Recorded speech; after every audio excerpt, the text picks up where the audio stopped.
Most gardeners are unknowingly creating a biological dead zone in their soil by doing one simple thing wrong, adding the wrong form of organic material and expecting instant microbial activity. The problem is, soil life doesn't respond equally to all inputs, even if they come from the same source. That's why some gardens stay lifeless even after feeding them constantly. What actually happens is simple but often ignored. Raw organic inputs like uncooked rice break down too slowly, attracting the wrong microbial balance or sitting inactive for weeks. On the other hand, overly processed inputs can spike activity too fast and collapse just as quickly. Either way, the soil never stabilizes into a healthy system, and that's where most gardeners lose yield without realizing it. Before we go deeper, I want to show you how I monitor what's actually happening in the soil before making any decisions.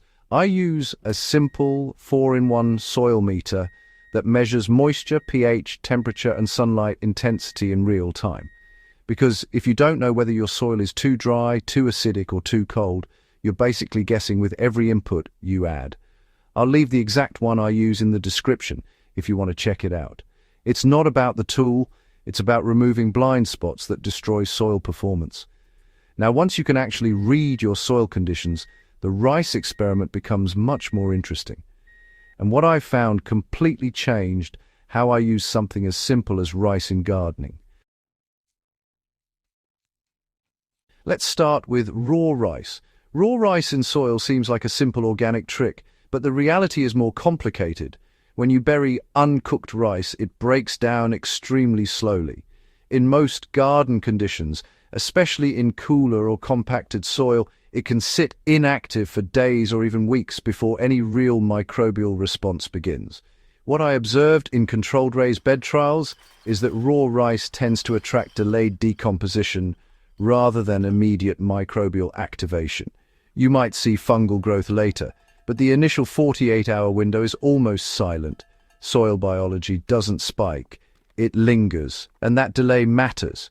Because in gardening, timing is everything. If your soil is already weak or inactive, waiting 2 weeks for results means your plants are already under stress. That's where cooked rice changes everything. Cooked rice behaves completely differently in soil systems. Once rice is cooked, its starch structure becomes more accessible to microbes. It doesn't need to be broken down first. It's already in a partially decomposed state. That means soil organisms can start feeding on it immediately. In my side-by-side tests, cooked rice triggered visible microbial activity within 24 to 48 hours in properly moist soil. You start seeing subtle changes first. Slight soil softening, increased moisture retention, and in some cases early worm movement toward the application zones. But here's the key detail most people miss. Cooked rice only activates biology if the soil conditions are right. If the soil is too dry, nothing happens. If it's too wet, you get anaerobic breakdown instead of healthy microbial growth. That's why checking soil moisture before doing anything matters more than the rice itself. And this is exactly where that soil meter becomes useful again. It removes the guesswork and tells you if your soil can actually support biological activity before you try to stimulate it.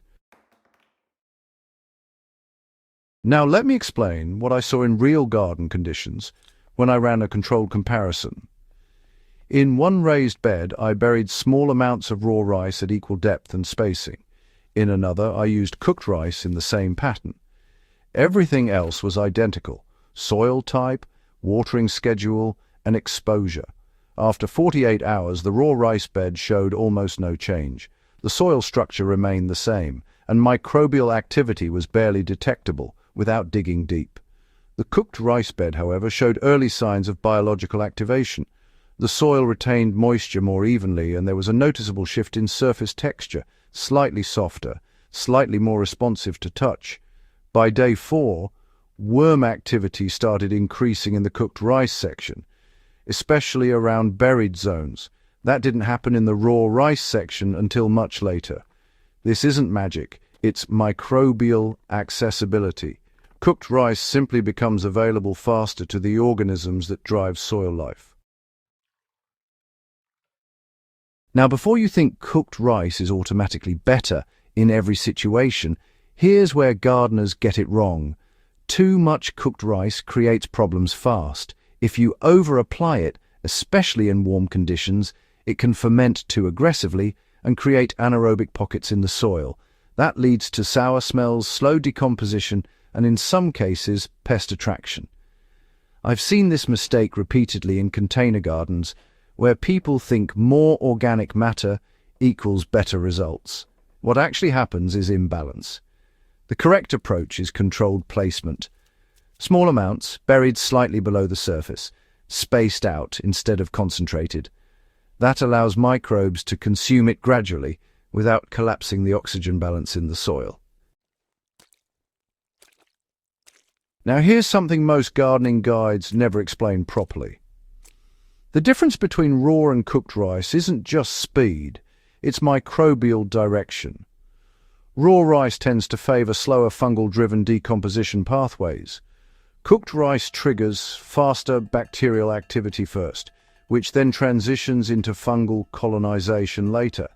That sequence matters because early bacterial activity is what kickstarts nutrient cycling in inactive soil.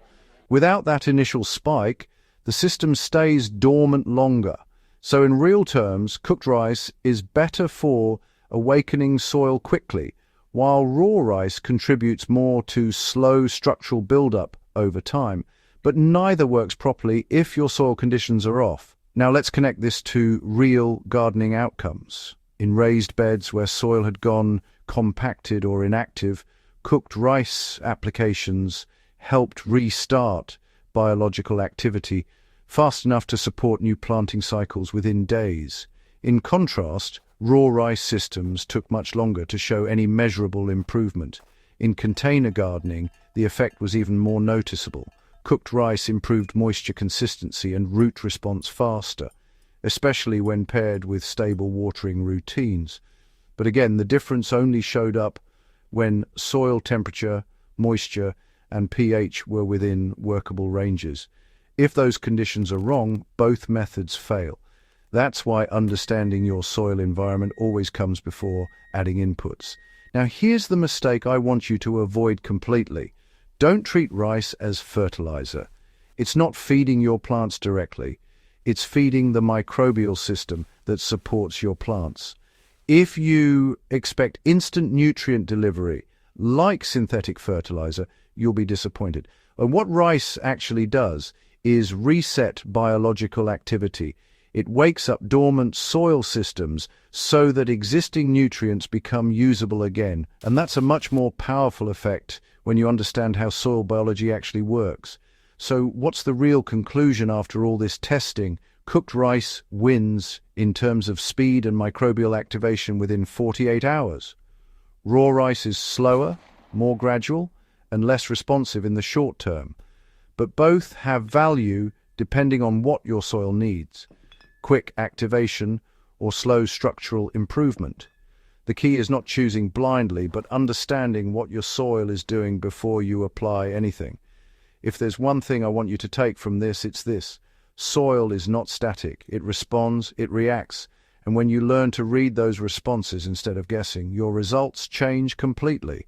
That's why tools that help you understand soil conditions matter more than most inputs you add, because once you control conditions, everything else becomes easier. If you found this useful, subscribe to Farmogic. This is where we break down real soil science from hands-on testing, not recycled gardening myths. And share this with someone still struggling with weak soil, because sometimes the solution isn't adding more, it's understanding what's already happening underground.